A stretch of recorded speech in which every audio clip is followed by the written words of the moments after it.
আজি এই অনুষ্ঠানৰ মুখ্য অতিথি আমাৰ বড়োলেণ্ড টেৰিটৰিয়েল কাউন্সিলৰ মুখ্য কাৰ্যবাহী সদস্য শ্ৰী প্ৰমোদ বড়ো ডাঙৰীয়া,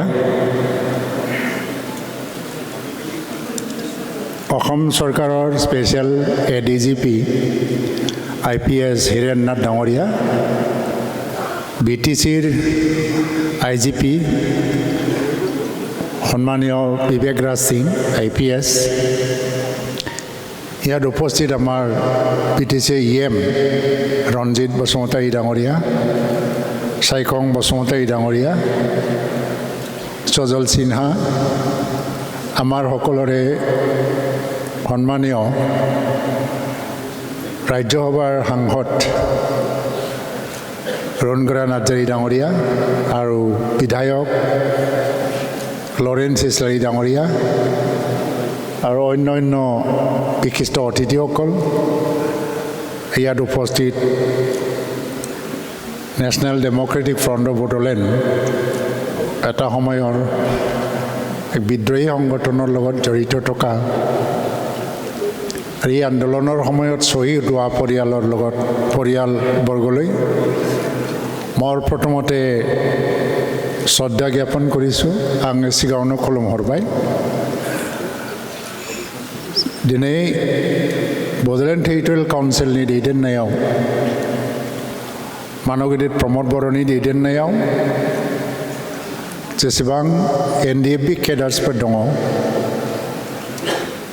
सारेन्डार जानायनि उनावहाय 2020 मायथाइनि बर' गोरोबथानि उनाव बिथांमोननि जिउ राहा एबा फिन फज'फिननाय फिन दाफिननाय फारियाव सरकारा विभिन्न रोखोमै मदद होनायनि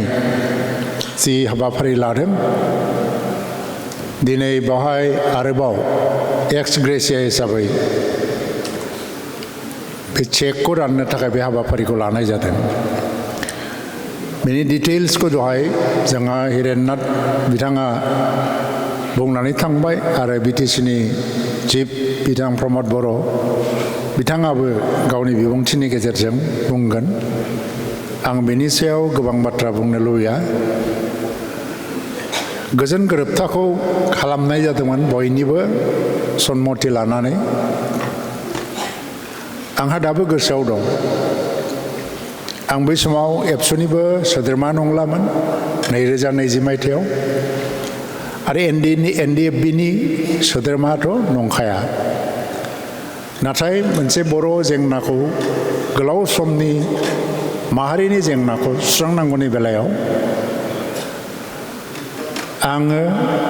बिथांमोननि खावलायनाय बादियैनो, दुलाराय बर' फरायसा आफादनि खावलायनाय बादियैनो आंबो जड़ित जाफाबोदों। सरकारजों रायलायनाय, बेखौ बोरै लांनो, माबादि मोनसे समाधान लाबोनो, जोबथा समसिम। आरो 2020नि 27 जानुवारियाव जेलानाखि गोरोबथाखौ सहि होलायनाय जादों, बिनि सानसे आगोल, साननै आगोलनिफ्राय मोनसे रायलायनाय जादों। इभेन सोरबा आसामाव फैयै, आसामनि बाहेरायाव थाबोनाय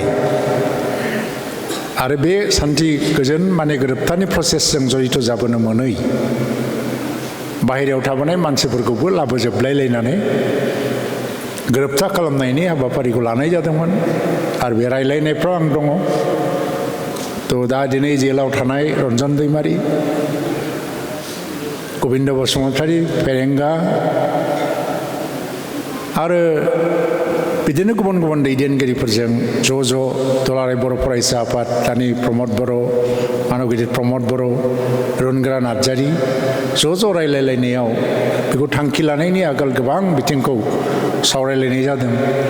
दा जोङो ओंखायनो बे गोरोबथाखौ खालामनांगौनि बेलायाव मोनसे ब्रड कनसेन्सासआव फैलायनानैसो गोरोबथाखौ खालामनाय जादों। दिनै गोरोबथानि 4 बोसोर बारलांबाय आरो बे 4 बोसोर बारलांनायाव जुदिअ जोंनि गेजेराव माखासे गोबां गुबुन गुबुन रोखोमनि अपिनियन एबा साननायफ्रा सोमजिलायदोंबाबो बे गोरोबथाखौ रावबो जोंनि गोरोबथा नङा होननानै बुंनोबो हाया दा गोरोबथायाव जिहेतु मोनसे ब्रड कनसेनसास फैदों दा बिनि थांखिया बेनोमोन गभर्नमेन्टनिया जे जुद्ध नांनाय समाव मोनसे स्ट्रागलनि समाव गभर्नमेन्ट आरो हाथियार हमग्रा आफादनि गेजेराव जेसेबांखि दावहा जाया बे हाथियार हमग्रा आफादफोरा गोसो जायोबा ससाइटिखौ चेन्ज खालामनो हायो खारन बिसनाव मोनसे एन्टारप्रेनियरशिप स्किल दङ बिसोर गोसो जायोबा जिखुनु गावनि लेभेलनिफ्रायनो डेभेलप खालामनो हायो इन्डिभिजुवेलि नङाबा इन ए ग्रुप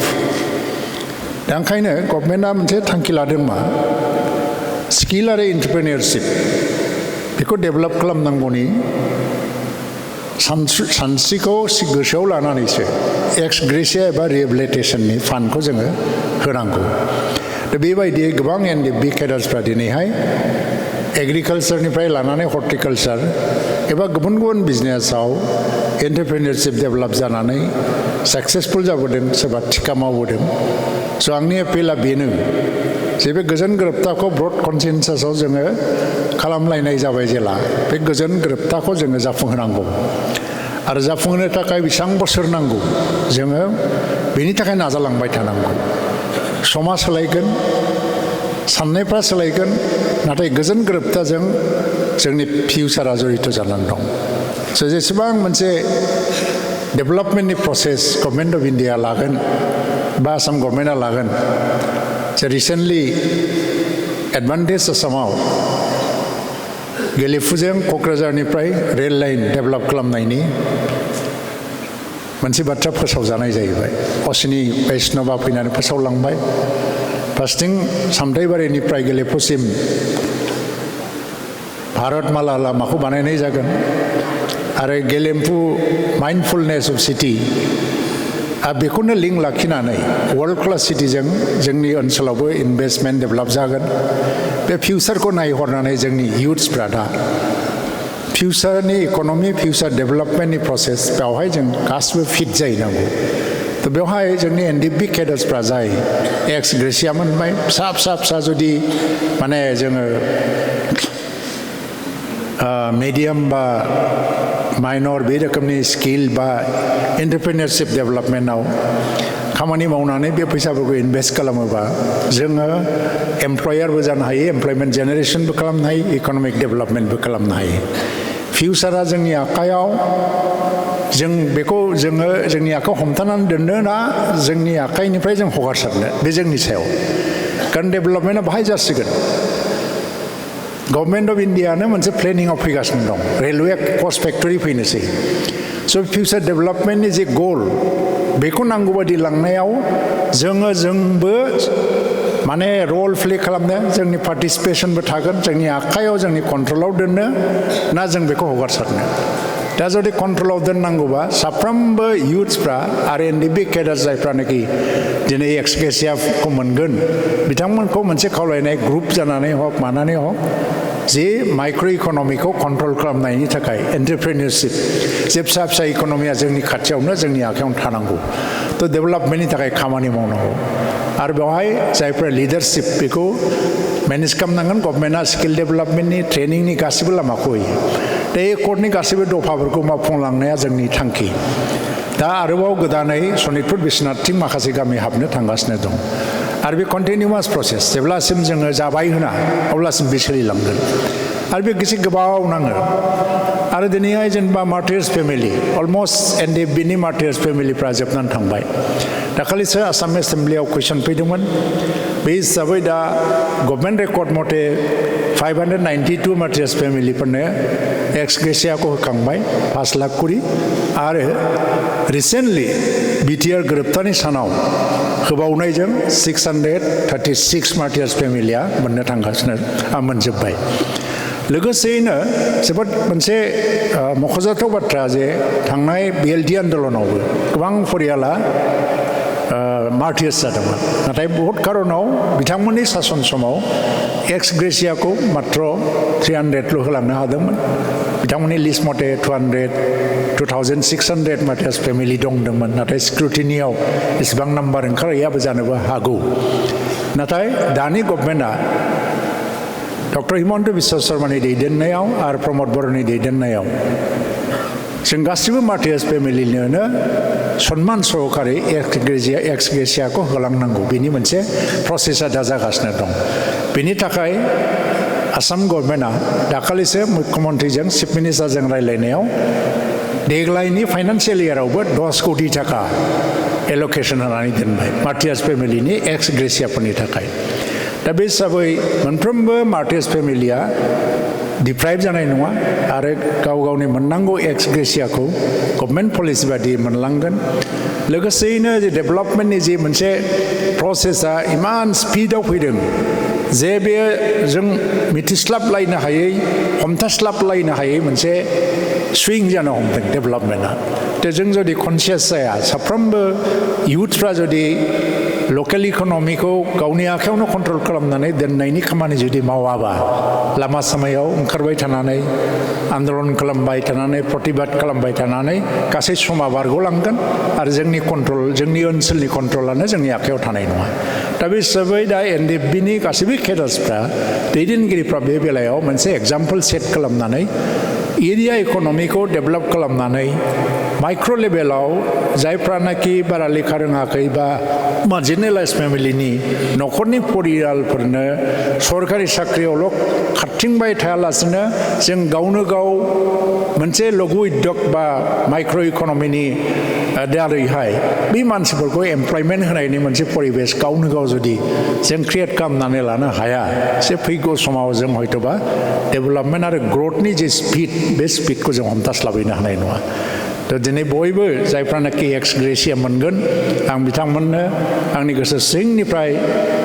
गाहाम हामलायनाय जासिबाय आरो थाबावलांनाय दङबा बिथांमोननोबो होजोबनायनि बाथ्रा आसाम गभर्नमेन्टआ मोनसे कमिटमेन्टआव दङ आरो मार्टियार्स फेमिलिफोरनोबो होजोबनायनि मोनसे कमिटमेन्टआव दङ आरो फैगौ समा जोंनि थाखाय जोबोद गोजोनथावना सम नाथाय बे ओरैबादि स्पिडआव फैगोन बे स्पिडखौ जोङो केट्च खालामनांगौबा जों दानिफ्राय बयबो बे बिथिङाव साननानै खामानि मावनांगौनि सम फैबाय गोजोन्थों মই আজি এই সভাৰ জৰিয়তে এনডিএফবি কেডাৰসকলক বিত্তীয় সাহায্য দি পেলাই আত্মপ্ৰতিষ্ঠা কৰাৰ কাৰণে যিখিনি এটা উদ্যোগ অসম চৰকাৰে লৈছে তাৰ বাবে অসমৰ মুখ্যমন্ত্ৰী ডক্টৰ হিমন্ত বিশ্ব শৰ্মালৈ মোৰ তৰফৰ পৰা অশেষ ধন্যবাদ মই জ্ঞাপন কৰিছোঁ তেখেতে বুজি পাইছে যে আমাৰ এই এনডিএফবি কেডাৰসকলে এটা সময়ত হাতত বন্দুক লৈ সংগ্ৰাম কৰিছিল কিন্তু তেওঁলোকে সকলোৱে উদ্যমী ইচ্ছা কৰিলে তেওঁলোকে ব্যক্তিগতভাৱে বা গ্ৰুপ হিচাপে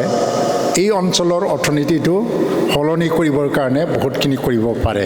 তেনে ক্ষেত্ৰত অসম চৰকাৰৰ তৰফৰ পৰা সিদ্ধান্ত লৈ পেলাই এই যে বিত্তীয় অনুদান যে আগবঢ়োৱা হ'ল সেইটো লৈ পেলাই তেওঁলোকৰ ভৱিষ্যত গঢ়ি তুলিবৰ কাৰণে আমাৰ মুখ্যমন্ত্ৰীয়ে যে এটা দূৰদৰ্শী এটা পদক্ষেপ লৈছে তাৰ কাৰণে আকৌ এবাৰ ৰাইজৰ হৈ বটিয়াৰবাসীৰ ৰাইজৰ হৈ আৰু মোৰ ব্যক্তিগত তৰফৰ পৰা আকৌ মুখ্যমন্ত্ৰীলৈ ধন্যবাদ জ্ঞাপন কৰি মোৰ বক্তব্য ইয়াতে মই সামৰিছোঁ ধন্যবাদ